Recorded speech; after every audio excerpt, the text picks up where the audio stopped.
You're tuned in to RBLR, the home of Tampa Bay's RBLR Sports. 4 seconds left. In front. Happy moment. The Tampa Bay Lightning have won the first Stanley Cup.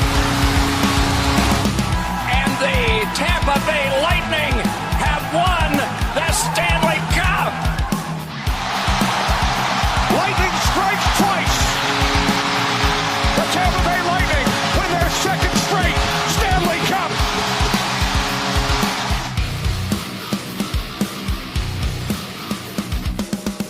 Hello, everybody, and welcome back to RBLR Lightning. As always, my name is Jake Ricker. Alongside me, it's Joe Zamataro, it's Matt Gannon. Guys, welcome back to the show. We got an action-packed episode for you all once again. It's going to be a ton of fun. Welcome everybody in here who's joining with us live. Welcome in. If you're not with us live and you're watching later on a recorded side, don't forget to follow us at RBLR Sports, at RBLR Lightning, so you don't miss out on these live episodes, so you can join us, the conversation, and talk with us when we talk about these games. But first and foremost, guys, how you doing today?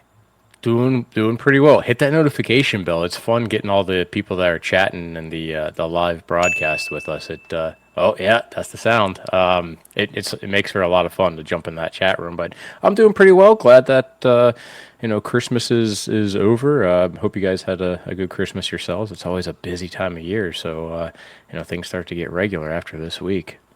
I'm glad to be activated from the IR slot. I'm feeling a bit better. I might sound still a little bit under the weather, but I'm glad to be back with you guys. Hope you guys also enjoyed your Christmases as well. Matt, you really weren't really activated from the IR spot because you were here basically the whole time during the last show. In the comment section from last time. No, we kid. We are glad to have you back here with us in person this time around. But just like Matt, you guys, again, as Joe mentioned, jump in those live comments, throw them down there. We'll get them up on screen. We'd love to hear what you guys have to say. We got to talk about the two games Lightning played this week, of course, against the Rangers and the Canadians. We're looking at our 3 stars of the week ahead for the Lightning, and so much more. It's going to be a ton of fun. But with that said, I say let's jump right into it, guys. We got 2 games to talk about. One very, very nice game, and one maybe not so much when it comes to at least the wins and losses category. First one, though, against New York Rangers. Lightning looking to continue on their fantastic month of December, and they did just that, scoring 6 goals against the New York Rangers. They win this one by a final score of 6-2. You look on the shots on goal category, and you're thinking, oh, boy, this game might have gotten ugly with the Rangers. 44 shots on goal, Lightning only with 25. But, guys, as they often say, you rather have the quality over the quantity, and that's exactly what happened in this game for the Lightning. This was definitely a fun one to watch from the go. It did get a little bit dicey at times, and you saw some really good pushback from the Rangers. But I mean, the Rangers are a full sell team for the trade deadline coming up. They are dead last in the Metro. Only Buffalo has more points or has fewer points than them in the East. So they're really struggling this year. So this is definitely a team that I'm glad that the Lightning were able to beat, because it seems like it's also the...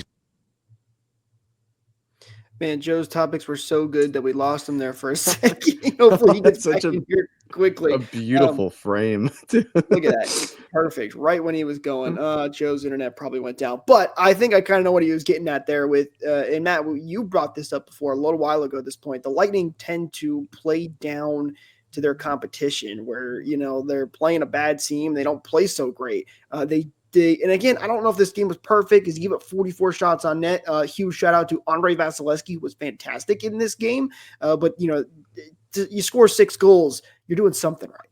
Yeah, like this game was far from perfect. I'm not going to say we weren't the better team or anything like that. Like, it was a really interesting game, but 44 shots is a lot of shots to give up. And thankfully we did have Andrei Vasilevsky back there making some really nice and timely saves, but I also feel like a lot of them weren't very dangerous shots. Going into this game, I was thinking too, like, I hope this isn't New York's get-right game, because I still think they're underperforming. Like, as much as I dislike the New York Rangers, they're a better team than this. They are very much underperforming. There's no question about that. Yeah.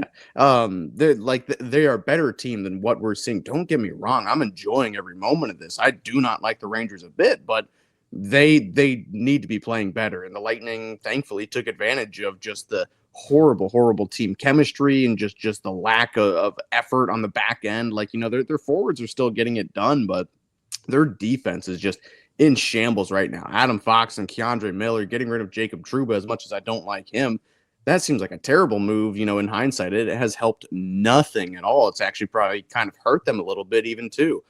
I don't know what's going on with them, but they're in a world of hurt right now, but that's fine because it ended up as a Lightning win and a really fun, dominant win, despite what the shot counter looks like. It was a pretty, fair and pretty even game throughout most of it. Just a pretty wild second period in favor of the Lightning. And then, I don't know, again, just the first and third period kind of got away from them, but you had a big enough buffer that it wasn't a huge issue. Yeah. And, shots usually, you can look at a game and say, oh, this team's out shooting the other. That usually means they're playing better, but shots don't always tell the whole story. And again, that goes back to that quality over quantity thing. There's a couple of fun points from this game. I want to do a comment real quick here from Zachary, who says, hoping the Rangers get right for the next 4 hours or so. Oh, they have a game playing. They're playing the Panthers. They're playing the Panthers. There you go. Yes, I agree. Let's hope that this is their get right game. Hey, Joe is back. Joe, welcome back. I got a computer that's being held together by duck gum and bubble tape. Well, sorry about that, guys. No, we're glad to have you back in here, and it wasn't anything other major issue. But yeah, so just saying that the Rangers playing the Panthers tonight. So yeah, hopefully they do get right tonight. But they've been a mess. I do quickly want to point out a few fun things. The Lightning scored power play goals and shorthanded goals in this game. Ryan McDonagh with the first shorthanded goal, which about blew the roof off of Amalie Arena. That was also his first goal of the season for him. That is correct. It's the first time the Lightning have scored 2 shorthanded and 2 power play goals in the same game. So impressive stuff when it comes to special teams. That was really nice. And of course, you had the fans chanting Vasilevsky's better or Vasi's better in the crowd, which goes all the way back to when the Lightning played the Rangers in the playoffs, and the Rangers fans were chanting Igor's better, a little back and forth. The Lightning Rangers fans, so it's been a fun little thing. Just talking one more moment about that game, though.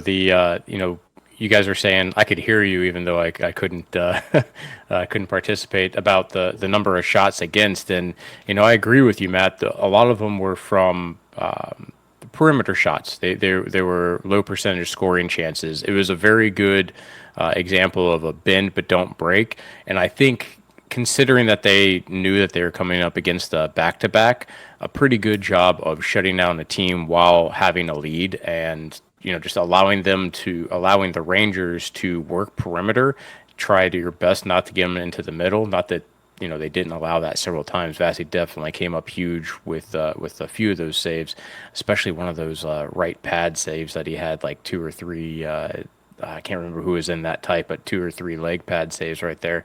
But they did a really good job of defending, and we've criticized in the past about them being able to close out games, and I think that bend not break and the way that they did it, they did a good job of that against the Rangers. I'll take it, but even still, in like the first period was really rough, and we still came out on top late in that first period. It still wasn't perfect by any stretch. Like, I don't know if I'm in full agreement of saying that we closed out that game very well. Like, I still think we're not a team that can shut it down and park the bus, maybe to the same degree that you're describing right there. It wasn't perfect by any means, in my opinion. Still, it wasn't bad. I've seen worse performances this month, this week. I've seen worse performances from them, but it wasn't the worst, I guess. I'm not saying that they parked the bus at all, because when you do that, what that means is you're really skating hard against their players, and you're preventing zone entries. When you park the bus, you're making them skate the full length of the ice over and over and over again, where it seemed like they got entries. Rangers got entries. We just kind of flexed a lot, but not enough that that Vasi was exposed to the point that we lost that game. I think that a game like that, when you have that big of a lead, you can take certain liberties defensively, a little bit at least. I mean, that's my take from it. A couple other comments here I want to get to quickly from this game. Daniel saying Rangers aren't getting right this season. They need to clean house. Hey, look, they've already started to trade a couple of pieces, or at least one piece in. I'm blanking on his name right now. Guys, help me out. Trouba and Kako. Kako was the one I think it was thinking of, but yes, yeah, both of them. So it kind of feels that way. That's the way they're headed. But also Daniel saying giving up shorthanded goals is becoming a real problem this season for the Lightning. So yeah, interesting. They did give up a shorthanded goal late in this game. I don't know. No. I'm going to disagree. I'm going to disagree with Dan. We rarely don't see eye to eye on things, it seems, but I don't think it's becoming a problem by any means. Yes, there was the game against the Panthers that got them completely deflated when they gave up 2 shorthanded goals in 1 power play, but that's kind of, I think, more the exception than the rule. It's never great to give up a shorthanded goal, but this is a Lightning team that has such a powerful power play that they typically, I think they can bounce back.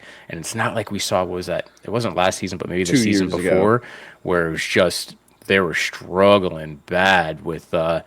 And, one player in particular that would, kind of play defensively on the power play. Who? What? So I got a couple of stats here to throw out you guys. So they have given up 6 shorthanded goals so far this season. Last year they gave up 6 shorthanded goals the whole year. So they've already matched that total from last year. The year before that, which I believe is the year you guys are referring to, 2022, 2023, they gave up 11 shorthanded goals. So it's half of them were in the last week. Half of them were literally in the last week, up to the point that we are in time right now. Half of them were in the last week. Those really hurt against Florida, but it's completely inconsequential for the Rangers one. Yeah, that one wasn't. I think the one from the Panthers definitely makes it seem a lot, because it was 2 in the same power play. Like, that one just makes it hurt and makes it so recent too. I do think it's up a little bit, and you'd like to see that number come down. I wouldn't say it's a major problem. Fun fact: the most shorthanded goals Lightning ever gave up in a season is 20. That was way back in 1993. Yeah. Oh boy, it's not been that bad. So that's always a good thing. But something to keep your eye on, maybe a little bit. I don't think it's a major problem. It's definitely not as good as last year. Obviously, they've already matched that total. But what softens it all too is that the amount of shorthanded goals for. I think we're tied for first or second in the league for shorthanded goals for. Like, the unit of Cirelli and Hagel together, that penalty killing unit, is one of the best in the league. Not even just the fact that they're scoring shorties, but just how they defend a power play in general as well. So I think that definitely makes things a little bit more stomachable, giving up. And like you're saying, Joe, 3 of them came within this last week. So it's not something we should look too much into, but it definitely does make me feel a lot better that they're going the other way too. And we scored 2 shorthanded goals in this. Bro, that is insane when Cirelli and Hagel are on the PK and one of them gets the puck. I get more excited for them getting the puck on the PK than typically a standard breakout, because I feel like they just have that much more of an opportunity to score, and it's been amazing. It's been great. Those guys have been fantastic, and the PK struggled a little bit early on, but they've kind of found their way, and they're scoring shorthanded goals, which definitely helps make up for some of those. And briefly, the McDonagh goal, Cirelli was in on, and I think maybe it was even Hagel that had gone back door, for an option for a pass. So it was the 2 of them that really helped facilitate that shorthanded goal as well, even though McDonagh got credit for it. And that goal, wasn't that like a 4-on-1 too? That shorty, the McDonagh goal. There was one that was just really lopsided. 3-on-1 or something like that originally, and then depends on how you view it. Yeah, but yes. For a little bit there, it was so. Well, anytime that they had so many, the Rangers had so many players deep that McDonagh was in the slot and ended up stepping up with the puck. So they just allowed for that rush of Lightning players to come up the ice, and McDonagh found pay dirt. Penalty kill's been off to a hot start as of late, and hopefully that can continue. Unfortunately, the Lightning's winning streak did not continue as they got set to take on the Montreal Canadiens. Jonas Johansson in net for this one. He had been playing really well as of late. coming into this game. Unfortunately, this one doesn't go his way. Not too much his fault when you look at the final score. 5-2 was the final, so he gives up a couple of goals. But this was just all around a tough game for the Lightning. They really didn't look like themselves. It is a back-to-back that's a little bit tougher, but they did not play the game that they wanted to play. And the Lightning talked about this, by the way, in post-game, even after the Rangers game. This is kind of coupled with both of them. They said they have not played their game in the last two. They came away with the win against the Rangers because they scored 6 goals, but they have not played the way they wanted to. So they lose this one 5-2. They give them another 37 shots on goal, a little less than the Rangers game, but not great. The Lightning got close a couple of times, but they cannot pull off the victory in this one as Montreal scores a couple late, a couple empty netters to put this one away. I got to give credit where it's due. Montreal's been playing pretty good recently. They came off of a back-to-back as well. They shut out the Florida Panthers 4-0. Also, let it be known they've been shut out 4 times this month. That's your defending champions. But Montreal, they've been playing really good recently. Ever since they got Patrick Laine back from injury, even though he is like the king of all power play merchants right now, all 8 of his goals have come on the power play. And they proved it last night. They were playing feisty. Like, they were going in every corner and finishing their checks. They definitely out-physical the Lightning. They were a really good forechecking team, it seemed. And they defended pretty well, too. It didn't seem like the Lightning had much of an answer for pretty much anything that Montreal was throwing at them. I'm not sure if our guys were just feeling lazy and tired, used up all their good luck in that New York game or whatever it was. But I have to give credit to Montreal. They played a good game, and Sam Montembeault, their goaltender, also had himself a pretty good game too. There were a lot of 10 bell saves that he did make. That Kuch one from the side, the point pass across. Oh yeah, and I still think we got outplayed that game. I don't think if you simulate that game 100 times, we deserve to win that game. But man, you got to give credit where it's due with their goalie. He played really, really well that game. So I just want to get that out of the way first.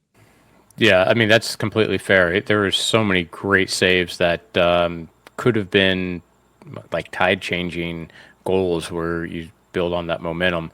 It really did feel like you're saying that the Canadiens were got a surge from beating the Panthers the night before, where the Lightning, didn't have quite as much of a convincing win, right? They, like I said, they bent quite a bit in order to get through the game. I don't like the guy just because of his style of play, and probably more that he's not on our team. But Brendan Gallagher, he's one of those guys that I think I would love him if he was on this team. After this game, really evaluating, he works his ass off. He tries so hard all the time, and he does. He gets into dirty areas. He's not that huge of a guy. Actually, I'm going to pull up to see how big he is. He's a relatively small player. Yeah, he's 5'9". Yeah, he's a small player, and he's willing to, stick his nose, right in the crease, and he ended up getting an empty net goal. And I remember thinking in that game, man, he's really worked hard. If there's anyone that deserved an empty net goal on the Canadiens, I mean, I feel like he really did for the effort that he put in all night, even though, he's not like a prolific goal scorer. He's like a kind of a rat player that stirs stuff up. But, I think he'd be pretty good to have on the Bolts if he's a poor man. He's a poor man's Marchand. I've always been a fan of his game. I mean, he is. He is a rat. I like the comparison. Yeah. He doesn't put up the numbers that Marchand does or other just pesky players do. But yeah, he's somebody who gets under your skin, and he's somebody that I love to hate or hate to love type of deal. He is a really entertaining player to watch. And I hate that he is in our division, too. Couple of comments here that I want to get to quickly. This one from Ethan saying, Braden Point has been so entertaining to watch this season, and it is just fun to watch. And fun fact, he leads the league in shooting percentage at 31.9%, which is absurd, which it absolutely is, and power play goals at 11. Yes, Point has been scoring like crazy on the power play. It was Stamkos, but now with Stamkos gone, somebody else stepped up into that role, and it's been Braden Point. So, Ethan plays, right? What's that? I don't believe so. You don't think 31%, man, 32%? That is an incredible number. I couldn't even imagine, stepping on the ice and being able to score at that sort of a rate. That's video game insane. numbers. The numbers dropping too, but his production is staying up as well, which is kind of a good sign to see, especially as a fantasy owner. He's been amazing on my team. And it's not just the goal scoring. It's really not just the goal scoring. He's been, that, like we were just talking about, that pass to Kucherov that Sam Montembeault saved. It was a beautiful, beautiful pass right across the crease that unfortunately got saved. But he's been playing phenomenally. So, good on you recognizing that, Ethan. Yeah, no complaints from Braden Point. He's been absolutely fantastic. Daniel brings up an interesting point, which I half agree and half disagree with, but he says Gensel missing from the lineup was really noticeable, especially on the power play. I agree in the sense of Gensel missing from the lineup is definitely a big What factor. part do you not agree with here? I don't agree with the power play part. The power play part, yes. That's the part that I'm a little he scored 8 goals in the power play, yes. But, when you've got Kucherov, Point, Hagel, Hedman, the list goes on. I didn't notice as much. The power play did go 0 for 3 last night, but I don't think it was just because they didn't have Jake Gensel. Jake Gensel's more – I don't think he's really found his way on the power play quite yet. He's kind of been like a tap-in guy, get the pass from Kucherov. He's not like a Steven Stamkos. It's going to sit in the circle and make that big, powerful shot. So, yes, Gensel's definitely was missed in that game, no question, but I don't know about it much on the power play. I think that was more of – the power play just wasn't on their game last night. I mean, they also kind of shifted the power play again, and I'm not sure that it worked in their favor. A lot of that power play was being worked down to Braden Point down low, and he kept looking for options to see what he could do and moving it up. And I guess they had 3, so there's one specifically that I'm thinking about, but it didn't look like it was clicking nearly as much as some of the other ones. And who knows, even if Gensel was games. If Gensel was in the lineup, the results still might be the same. I don't think he's really a mainstay on that first power play unit. You'll see him be deployed with the second unit occasionally, but I thought it was really noticeable at even strength. I didn't think that the top line was really all that noticeable very much from I know Kucherov got on the board that late in the first period or late in the second period. I can't quite remember. But I still don't think they were as dominant as they normally were when you have, 59, 21, and 86 all out on the ice at the same time. Who was up there filling in? Wasn't it Nick Paul was up there? Well, I think they might have mixed it up a couple of times. I know originally, on the lineup sheet, it was Cam Atkinson that was on the first line, which is interesting. Interesting choice. I think they tried some different things. It didn't really work out. Mm-hmm. Probably something different if it happened again, but hey, Gensel was brought in to do 5-on-5, right? They filled in a few people. Okay, but regardless, I don't think that line really was able to get their footing much at all that night. Again, I know they showed up on the score sheet, Braden Point with an assist and Kucherov with a goal, but still, that's where I saw missing Gensel the most, which, it sucks, of course, but it's kind of great to also have a player that is this impactful to a lineup. It sucks that he's out of it, but man, I mean, that just proves how good and how impactful of a player he was, that when he's out for one single night, it's like, wow, this unit kind of looks kind of lost. Absolutely. And I think that might be a little bit to the detriment of the Bolts, because we've seen that when any of the key players aren't playing in a game, if Kucherov's not in the game, you really notice it. If Hedman's out, you really notice it. Definitely for Point, same thing for Gensel. And God, if I'm not even going to mention his name, but there's another player that comes to mind that, kind of, if Fassi goes down, we're screwed. So everybody's like, hold on, knock on wood, quick, knock on wood. It's like saying shutout while he hasn't been scored on yet. Right, exactly. But I mean, you're right. Yeah, just that the depth isn't necessarily there to be able to rebound from those injuries. If we're healthy, we might be the best team, or at least top 4 teams in the entire league right now, which is absolutely insane to talk about. I mean, the stats prove it. I mean, look at the goal differential for and against. I mean, we're one of the tops in the league. I'm still kind of unconvinced with the on-ice play. Like, I know December was a very, very kind month to us. Excuse me. But a lot of these games were still kind of unconvincing, like this 2-game stretch right here. There were some good games, like the 4-0 shutout against the Panthers, but then also look at the game I guess it's not really a good example. The game we lost right before that with the 2 shorthanded goals against, I thought we were the better team. But still, the stats prove that we are a contending team. We're still 3rd in the Atlantic in points percentage, I think. But, boy, I mean, this could be a team to be reckoned with, with everyone healthy, playing, the way that they can. I just hope we don't burn out a little too early. Yeah, I mean, if we're going to win a game, it seems like we're winning it big. If we're going to lose, we're losing it small. And I mean, that's important when it comes to it. And even, you mentioned before, Matt, I'm looking right now at the Canadians who they've lost to this month. This month they lost to the Bruins at the beginning of the month, and the Bruins have been a weird team that are, they're right now in the playoffs. They lost to a very hot Capitals team. They got blown out by Pittsburgh, which isn't great, but they lost to the Jets, another very good team, and then their only other loss was against the Blue Jackets. Probably not the best loss they have. They've won all the other games they've won all the other games that they have had for the rest of the month. So they're like last 10 doesn't look as impressive as it probably should, especially considering their wins have come against the Bolts, they come against the Panthers. They beat Buffalo, who's actually been playing, kind of well. The short stretch, yeah. Yeah, in a short amount of time.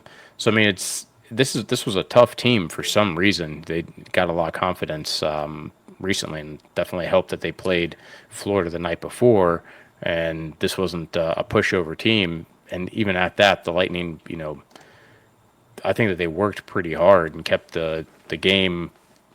The score doesn't really, I don't think, indicate as much push as the Lightning ended up having in different stretches of this game. Well, it was basically a 1-goal game for the most part. You throw those empty netters and the score starts to get a little wonky there. Hey, listen, anytime you can have just 3 losses in the month of December, which is what the Lightning did, is really, really good. And when it comes to the standings, by the way, it's so hard because the Lightning are still so far back in games played. I know you can look at points percentage to try and even out a little bit. But if the Lightning won all their games in hand right now, which is still a lot, but they would be first in the Atlantic, and they'd be, I think, top 4 or somewhere in there in the top of teams when it comes to the standings. So they are one of the top teams in the NHL. There's no question about it. They just have to win those games in hand when they come that way. A couple of quick comments here before we move on. Ethan saying literally every 5-on-5 stat is above average. Hey, that's what JV said he wanted to fix. He has definitely done that. Daniel saying management prioritizes improving 5-on-5 play in the offseason, and so far it looks like it paid off. Yes, absolutely. And like I said, that's what JBB said he wanted to do. Was it the unpopular opinion a little bit at the time? And did it get a little messy? Yeah, it did, but it's definitely worked out. There's no denying that, no question. Power play was an issue early, but it seems as it started to correct itself and has been very, very good over the last month. So that's been great to see. Even that, it was an issue early because they were having something that looks completely different, and they had to figure it out. And guess what? A couple months in, now they've figured it out. And being able to produce 5-on-5 is, really the biggest thing you can ask for from your hockey team. Where is most of the game played at 5-on-5? Do they call penalties in the playoffs? No, not at all, hardly ever. So they're playing a really good brand of hockey. If they can shore up things on the defense, limit some shots against and maybe a little bit more score, I guess we're scoring fine from the defensive end. But, man, this team is really starting to round into form. If they can clean up some of these things, we're looking dangerous. And actually, speaking of the defensive end, it'll be a couple of probably, I guess, another month and a half when Moser comes back. Oh, yeah. That'll help things, too. I think that if you look at the goals against for this Canadiens team, it's pretty much all with Perbix and Lilleberg on the ice, or at least the majority of them. There is one I know that had McDonagh and Chernak. Let me make sure that I'm right on this. Yep, McDonagh and Chernak on... No, that was in the Rangers game that had them on the ice. Pretty much all of them were Perbix and Lilleberg. And when you get Moser back, that takes pressure off those guys so they don't have to have as much ice time. And when they do, it can be for better matchups. So, guys, I mean, you haven't heard me say this in quite a while. I'm, like, really optimistic for the team that we have, that they're low-key, like, really one of the best teams in the NHL, and a complete package to make a really deep run. It's funny how different we talk about this team at this time last year versus compared to, a calendar year ago. where we were just kind of like, this team might be able to make a push. They're in a wild card spot, just make the playoffs. Whoever knows. And now look at us talking about it. We're like, yeah, we're probably a top 5 team in the league right now. So if fully healthy, when Moser comes back and shore those things up on defense. Oh, man. I like where we're at right now, especially with some of the young guys we have in the pipeline, too. Connor Geeky, he's not perfect, but he plays really well. Awesome. He is awesome. He plays really, really well. He hasn't made that adjustment quite yet, I feel like, but when he does, he could be really, really, really good. And he's every 35 games into old. Yeah. No, that's what I mean. That's why I said that. Like, he's young, but once he makes that adjustment, it's going to take some time. Dan, since we're on it, I was going to say, since we're on it, Dan has a comment that is perfectly relevant right now. Just saying. So here's his comment right here. A little over 2 months from the trade deadline. What's on everyone's wish list for that trade deadline? Don't say it. Oh, shut up. Shut up. It's not going to be Bogosian. It's not Bogosian. We already know where you're going with this. I was going to say a Jeff Blashill firing. Oh, okay. I hear there's another coach that previously worked for the Lightning that might be available. No, I don't even think you have to worry about that. If they play the way that they're playing, we're giving up some goals, but the system's working and the guys are getting more used to it. So really, wouldn't it be nice though to have another? I don't necessarily mean Bogosian, but honestly, like Bogosian or a Shen or somebody big back there as a third defensive pairing, a little bit more shut down than what we have because our guys are a little bit younger, a little bit more wiry. Just someone a little bit that would be more solid. Other than that, I'd have to look at the numbers to see if we could actually afford a game changer. That'd be able to step into one of the higher forward lines, but that'd be kind of nice. But see, if you want to make the numbers work, you can make them work. It's a little difficult sometimes, but where there's a will, there's a way, as the saying goes. I'm with you. I think a bottom 6. I don't know if bottom 6 might be the wrong word. Bottom pair defenseman, I think would definitely help out a lot. I would love to see that. I don't know what specific player. I'd have to look at who's available and the numbers and all that, like you were saying, Joe, and maybe a bottom 6 guy to just kind of shore it up a little bit. Again, it's tough with the Lightning in their situation. I will say this, though. I want to see the Lightning make a move at the trade deadline, no matter what position they're in, because ever since that year that shall not be named, even though we went on to win back-to-back Stanley Cups, that was the biggest mistake I think they ever made, was standing pat at the deadline. Make a move, make your team better.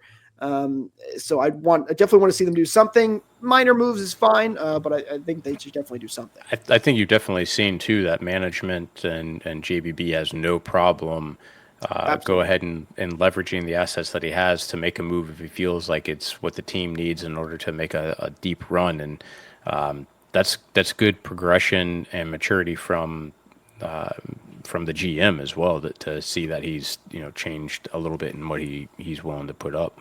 This might be an entirely different episode in and of itself, but somebody who was on that 2019 team who I wouldn't mind seeing back in a Bolts jersey is JT Miller. He's real hot in the talks right now. I don't know. I thought Man. you were saying Yanni Gourde. Hard pass. Hard pass. Locker room cancer, man. I don't know. Things are different in Tampa than they are in Vancouver, man. Vancouver's been a little bit of a swirling ship, lost puppy. I think Tampa has a strong leadership group and a very well put together locker room. Like, we know how these guys, act and operate, and we know that Victor Hedman is, the new leader of the room. But you've also got guys to keep, other guys in check, like Ryan McDonagh and even Nikita Kucherov at this point in his career. I think it's a possibility. It's definitely not going to happen, but it's something that I was trying to make work in my head today. It's like, how can we, get the band back together, get objectively a really good power forward back, onto this team, somebody who really has blossomed in Vancouver and might come back to Tampa and be really well. We'll get him in free agency in a couple of years. How about that? There you go. It might be a little bit easier. Zachary quickly here says both with something like $4.5 million in deadline cap plus something like $900K from whoever they send down. Yeah, numbers. You got to have a what do we say, a degree in cap to figure all this stuff out. And JVB has done a really good job of doing stuff like that when it comes to the trade deadline. I will say this, as we get closer to the trade deadline, we will absolutely be covering that more and more as we get closer. So don't forget, hit that like and subscribe button, ring that bell, follow us on social media, all that fun stuff, so you don't miss out on those episodes when we do get into it closer to the trade deadline. It's something to monitor for the Lightning. It's always a fun time of the year. So don't forget to do that.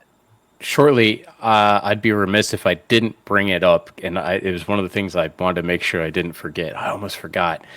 Guys, if the Lightning are on the ice and the Canadiens are on the ice, play till the whistle. Play till the whistle. Simple as that.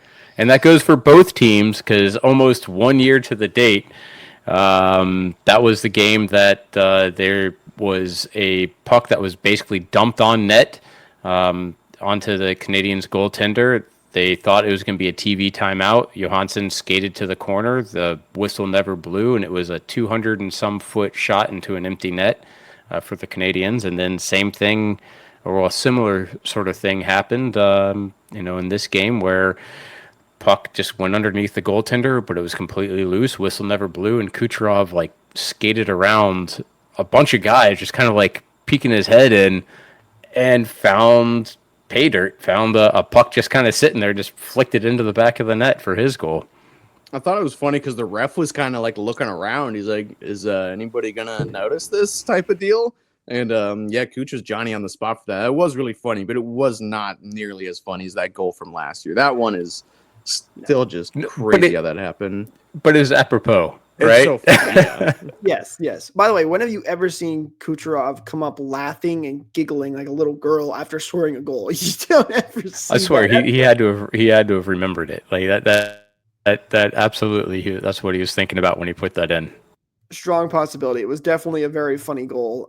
I agree with you though, Matt. It's definitely not as funny as the one. Well, I mean, it's funny looking back at it now, but boy, that was the craziest goal I think I've ever seen scored at Amalie Arena.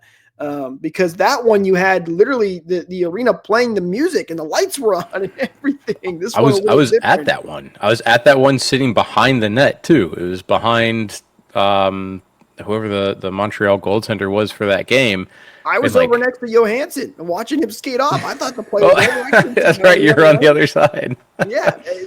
Oh man, what a moment. Hey, at least you guys weren't behind the goal that a goalie scored a goal on. I was at a game when that happened. We've had a lot of funny goalie moments Jarry. over the last couple of years. We really have. But yes, the Charlie Lindgren from the Washington Capitals scoring in his own net. Boy, that would have been probably even better moment, but the Lightning ended up losing that game. So you kind of brushed that one to the side a little bit. But some fun moments for sure. I do want to get to our 3 stars of the week, guys, because a lot of players, even though it was a 1-1 week for us when we're talking about just these 2 games, but some guys that I think definitely stood out and need to be recognized. So let's get into it. Our number 3 star of the week this time around. It's the guy who, I don't know what it is about his celebrations, any kind of photo that you see of him. He just knows how to look good in front of a camera, and he's playing really good on the ice once again. That is our main man, Brandon Hagel. He gets a 3rd star of the week in the 2 games, 1 goal, 1 assist for 2 points. He was a -1, but he gets a 3rd star of the week. Fantastic week for him, guys. As I say, his plus minus doesn't show it, but he was in on the shorthanded goals. He played really well in those penalty killing opportunities that he had, and he's a hustler. And not gonna lie, this week was pretty difficult choosing the 3 stars. I almost would have put Sorelli in there as well. I know Matt had another choice, but with so many guys that did have some pretty decent games, Hagel's a guy that continues to produce, and as we get inch closer and closer to the 4 Nations tournament, I just keep thinking about what it's going to be like with him killing penalties there as well, and how much of Sorelli and how much of a threat that ends up being, and it was a great week for him. Yeah, I don't want to cheer for Canada, but I'll cheer for those 2 and John Cooper and Braden Point. So, just another Basically great week. cheering for Canada. No. I'll just But have a little bit of a soft spot. Just another great week from Brandon Hagel. You know, he just brings it every week. You know exactly what you're going to get from him. I wish we could put Hagel and Sorelli right here. I know I did have somebody else. I thought Vasilevsky could be the third star, but no, very, very deserving of Brandon Hagel here. You know, it's just the status quo with him. I've got nothing really new to say other than he is just a forechecking, penalty killing, power play machine. Good on him for another great week of beautiful Lightning hockey. I'm so glad we have this guy on our team. He's on pace. I don't know what he's on pace for, but he's on pace for a career year. It's amazing that this guy was ever considered to be. I wasn't one of these people, but overpaid to get this guy. It is working out tremendously beautiful. Remember when I said that I predicted Hagel at 30 goals, and everybody was like, "What? That's crazy! He's gonna fly by that. He's at 17 goals already on this season." So honestly, my 30 goals prediction was a little bit underwhelming for a couple of years ago. But yeah, he's playing really, really good. He's been such an amazing player. I've absolutely loved him. He's probably one of my favorite Lightning players personally. It's been No way. It's been great. Yeah, listen, you know, I know it's a shocking development, but he really has been. You guys give me a hard time about Brandon Hagel. I do love my guy. All right, going to our number 2 star of the week. This is a guy who doesn't show up on the 3 stars all that often, but hey, he scored a goal that absolutely blew the roof off of Amalie Arena. I think it was his goal that literally stopped Bally Sports or FanDuel Sports Network from working and crashed for a little bit. That's Ryan McDonagh, who scored a fantastic shorthanded goal. It's his first of the season. He was a plus as well in this week. Just great stuff from Ryan McDonagh. 1 goal +2 in these 2 games played. Great to have him back on defense. I'm really glad you, Joe, you were the one that kind of brought him up in our stars list right here, because it was somebody that you brought him up before me. Even if he didn't score the goal, man, he has been playing awesome all year. You know, I can count the amount of just, mistakes, not even costly mistakes, just general mistakes he's made on one hand this year. It is a shame that this guy has not won a Norris. It's a shame that there is no defensive defenseman Norris trophy or anything like that, because he would win it or be a nominee for it year after year. It's amazing what he has done to come back into a team after being gone for 2 years and just restabilize everything and just play the Ryan McDonagh brand of hockey. He's as clutch as it can be and just such a satisfying, stabilizing force on the back end. I can gush and go on about him for hours. He's such an underrated, tremendous player. And then scoring a shorthanded goal on the team that you used to be on and used to be the captain on has got to be a great feeling for Ryan McDonagh. So very, very happy for him to be on our stars list this week. Yeah, I mean, that was the cherry on top, right? I mean, him scoring his first goal of the season, being a shorthanded goal against his former team. I don't think that gets any more Ryan McDonagh than that, to be honest. What really... Let's see. The Lightning allowed 7 goals in these past 2 games, and he was out there for literally one of them. And it was it honestly was Chernak that completely blew his coverage, allowed a guy wide open in the slot, which was Panarin, to score in that Rangers game. And Panarin's not going to miss if you allow him wide open in the slot. So he has played really well defensively. He's broke up numerous plays that there's a few just incredible plays that were odd man rushes that he hustled back for, or that he was already back and then ended up being in the middle. But really also the penalty kill. Jeez, he's been a beast. Since the Panthers loss, there's only been one power play, or I guess penalty kill, that he got scored on in those 4 games, with countless penalties, blocking shots. And I mean, that's really just leadership stuff that he's exuding. And I think this week really summarized it well enough to give him that 2nd star. I'm really glad to see him on the list, because I don't even know if he made the list, since we've been doing this podcast all together. Yeah, I brought up the word consistency with Brandon Hagel, but Ryan McDonagh is the epitome of consistency. It's hard for him to get on the stars list sometimes because he's a defenseman and he doesn't score a ton of goals or anything like that. But he's played great and very, very well deserved second star of the week. No question about that. Now, for our first star, it's a guy that we thought was going to get suspended for a little bit after a questionable, maybe dirty, maybe not hit against the Florida Panthers. But ladies and gentlemen, he is back. We've always called him Nikita Kucherov 3 stars of the week, and he is the number 1 star of the week. Nikita Kucherov, he was fantastic. Very glad he did not get suspended. 2 goals, 2 assists for a total of 4 points, -1. But again, the plus-minus category can get a little weird. Nikita Kucherov, very well-deserved first star of the week. Nikita power play points merchant Kucherov had 3 goal, 2 assists in that game against the Rangers. 2 of those power play points were just amazing. He's such a threat out there. And then a goal against Montreal, that cheeky one that we already talked about. He's putting up points. He's doing his work, defensively.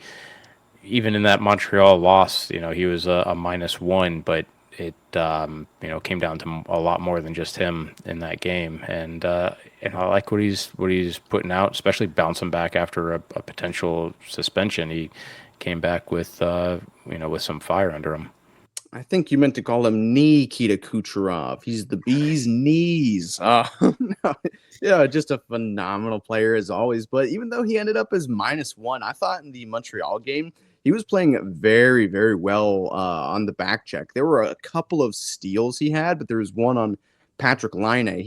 It was kind of on Laine, but also a great thievery by Kucherov. Laine was just kind of toe dragging the puck, settling the puck, ready to shoot it.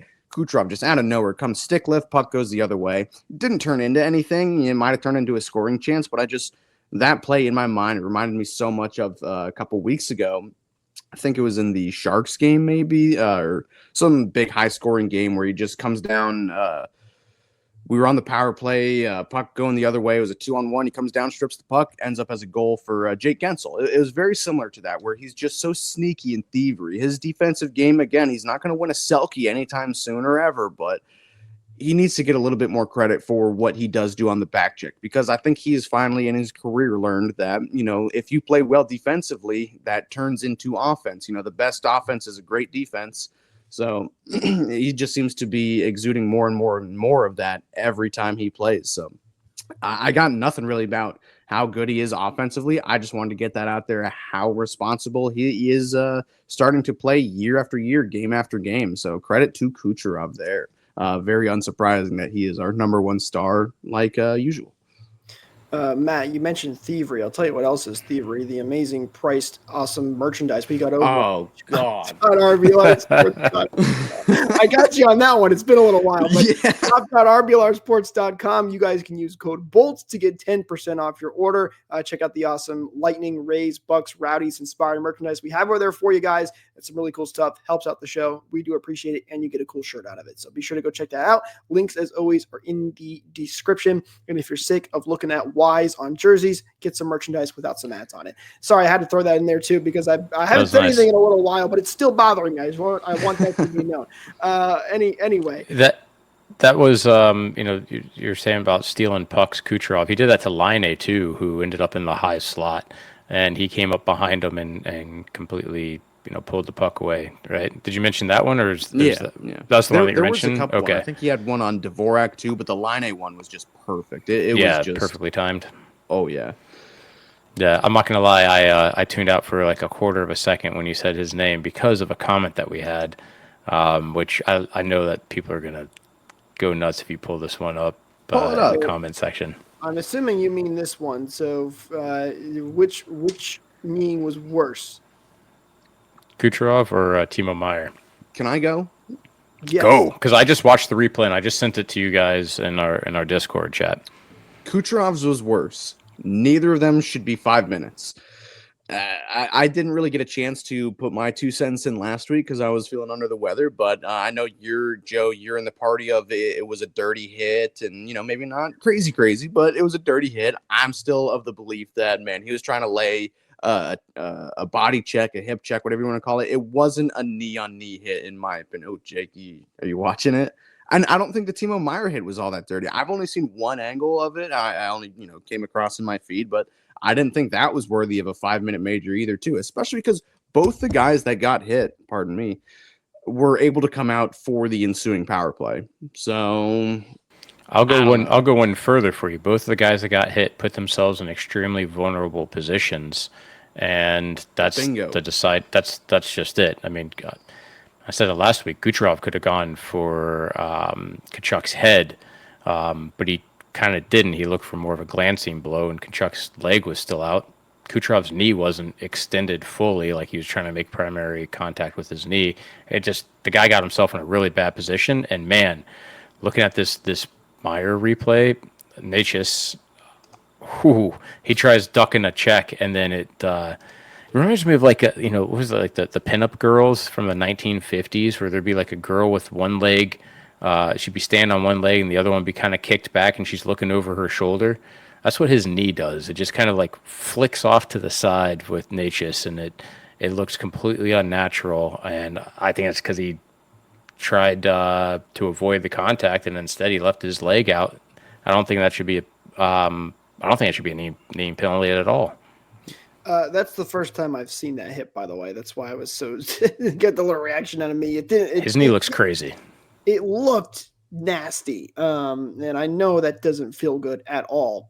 Personally, I can kind of see how it's very similar to the Kucherov situation, where when you look at it, especially when you look at it in slow motion, it doesn't look great because his knee is out a little bit. Anytime you get knee-on-knee contact, you're trying to avoid that, and you don't want it. But, you play that in full speed, not watching it in slow motion. The one guy's cutting to the right and kind of leaning the one way. So, then you give it a little more leeway there. I'm kind of in the same boat, I think, again, where I understand why it's a penalty. I'm not surprised, but, is it dirty? No, but not great. Any game that you play, it's about leverage. If you're wrestling, if you're playing football and delivering a hit or playing on the line, I mean, everything's about leverage, and you're not going to get any leverage if you're standing straight up and down. You always have to get low. You have to get low to get more centered, you get more stability, and part of the function with the way the human body works, when you get low, your knee goes out. It's the way it always ends up happening. And if I almost feel like with specifically the Meyer hit, if you look, like he's like closing his eyes as he's trying to make impact, thinking it's going to be a big hit, and just so happens that the other player kind of moved. Like I think the incidental ones happen a lot because of just the way you have to position yourself. Yeah, well, and to be fair too, if it doesn't happen all the time, so it definitely can be avoided. But listen, hockey's a fast game. Things are going to happen sometimes. Good news is both those players are okay. I haven't seen any suspensions for either of those guys, so I think maybe the hockey gods kind of made everything right there. With Kucherov wasn't suspended, and as far as I know, there was no suspension from that other one as well. So it's tough. And again, we're in the world of slow motion, and you can watch it so many times and see it so many different ways. It can get a little more dicey when you start looking at it that way. But good news for the Lightning is Kucherov is still here and still playing some fantastic hockey, and they're going to need his help moving forward as they get ready for a big West Coast road trip. It's their second one of the season so far, upcoming for the Bolts. They got a couple of days off right now for the new year. They will not play again until 2025, and their first game in the new year will be against the San Jose Sharks at 10:30 p.m. Eastern. This is a late game in San Jose. Actually, 10:30. I think that's one of the later games than normal. But get your coffee ready for that one. They take on the Sharks in San Jose. And then on Saturday, January 4th, they'll take on the Los Angeles Kings at 9 p.m. Eastern. So a little bit earlier, but still later. And then the Anaheim Ducks. I think we can do better. What's that? I think we can do a little bit better. Can I get a little bit better of a start time for the next game? You can, and you can indeed, with the 8 p.m. Eastern game against the Anaheim Ducks. So, that one only an hour later. So that's nice. At least they get a little bit better as this one rolls on, but a brutal one to start this road trip. So a West Coast road trip coming up for the Bolts. And again, you've got the three teams of the Sharks, Kings, and Ducks. Kings and Ducks are a back-to-back, but at least close when it comes to travel time. So on paper, a road trip, maybe the Lightning you'd hope to see win majority of, but anytime you go out on the West Coast, it always gets a little more difficult, and always having a back-to-back never makes things easier. Well, I got to apologize to you guys because what I wished for Christmas was a back-to-back game every single week, and it looks like Santa's delivering with a back-to-back game every single week from the time Christmas happens until the end of January. See, this is what gets me going. Like, I've been talking about this for a while, and how the NHL, and I don't understand the scheduling, why the Lightning always behind in games played. This is why. Now they got to pay for it in all these darn back-to-back games. I mean, why? Hey, we did luck our way. Why? We did also luck our way out of one back-to-back.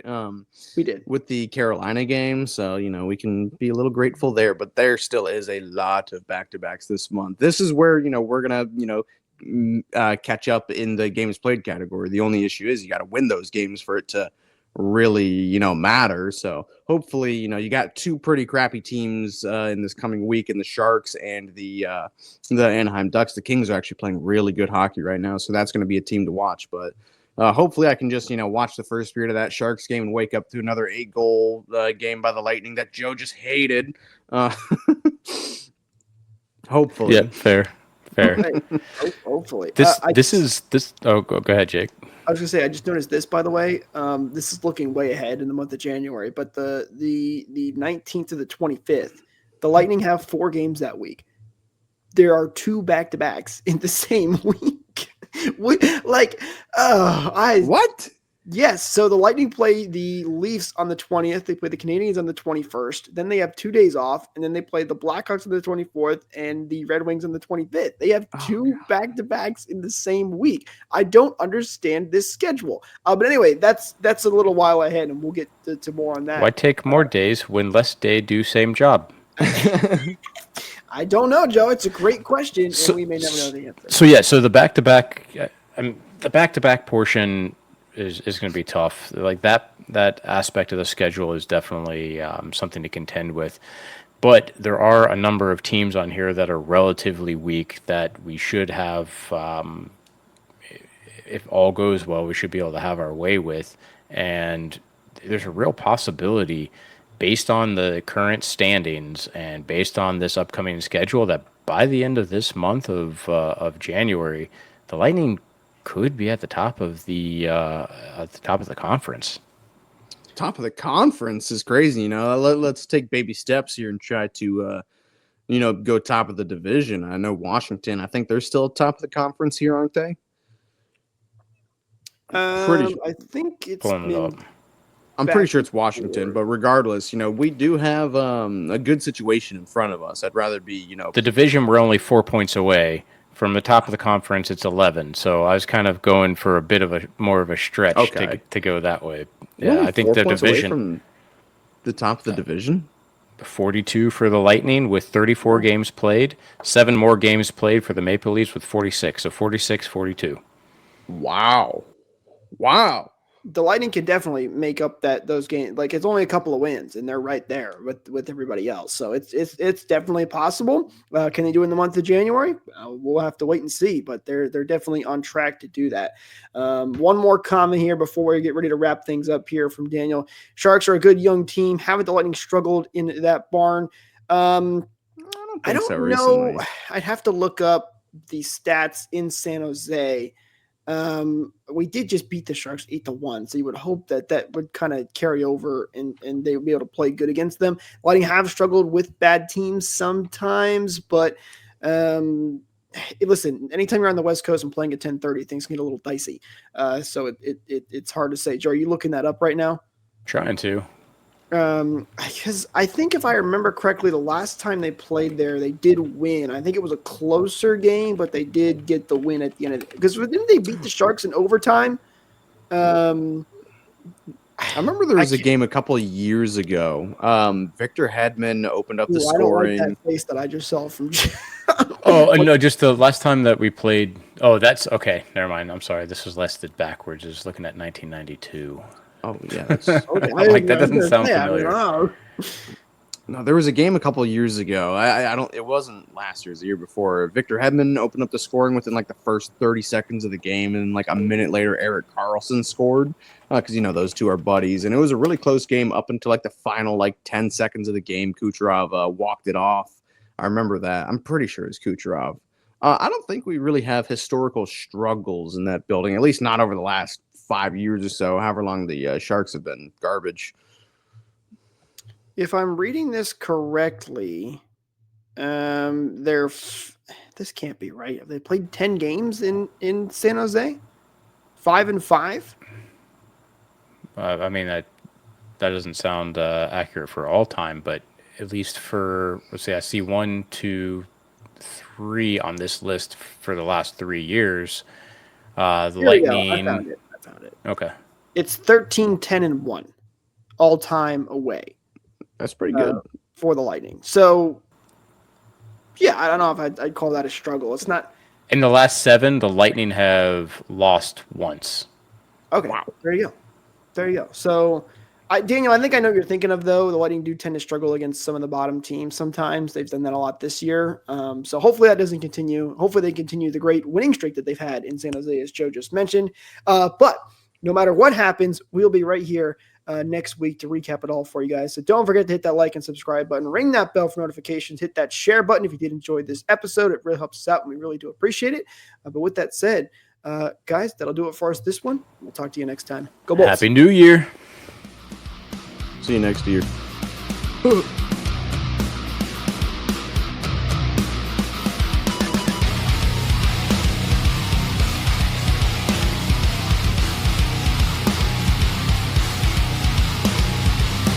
Thank you for tuning into this presentation by RBLR Sports. On your way out of the stadium, please remember to like and subscribe.